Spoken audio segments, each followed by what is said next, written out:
Active Astrology and Brief Connections to Roman Religion by Ciro Discepolo from the book New Treatise on Solar Returns. We've briefly touched on some symbols from ancient Greece, but now let's look at how things worked in a culture closer to our own. I am referring to Imperial Rome. This is a truly difficult topic because, contrary to popular belief, there are relatively few archaeological finds on the subject. We can glean a basic understanding of the situation from a rather difficult essay. The book Religion in Rome by John Scheid, published by La Terza. Here we find two interesting examples for what we're analyzing: exorcism of symbols. Another example will help clarify these observations. We can find it from the register of damages inflicted on a sacred subject, such as the violation of a sanctuary or the theft of a sacred object, the so-called sacrilegium. The sacrilege of Plaminius is famous. After the conquest of Locri in 204, Plaminius, Scipio's legate, abandoned the city to plunder, violated the temples, and especially desecrated the treasure of the sanctuary of Proserpina.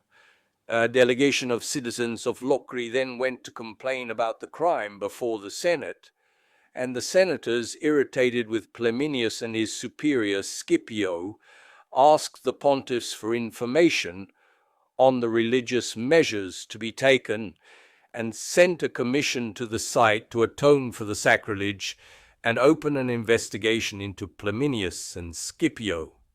Once in Locri, the commission returned the stolen treasures, valuing them at double their value, and offered the prescribed purification sacrifices, exorcism of symbols, author's note. It then arrested Plaminius. The second example is the following. In 173, the censor and pontiff Quintus Fulvius Flaccus plundered the temple of Hera Lacinia in Croton, removing its marble tiles to recover the temple of equestrian Fortuna he was building in Rome. There was great emotion in the city. The censor was severely reprimanded in the Senate, not only for having desecrated a temple, but above all for having doomed to inevitable ruin a building that, as censor, he had the duty to preserve and safeguard. Fulvius therefore found himself accused of a sort of Amtsverbrechen involving the Roman people in sacrilege, and this action, which might have seemed incredible if it had been committed against private buildings, he accomplished by demolishing the temples of the immortal gods and involving in the sacrifice by building temples with the ruins of other temples.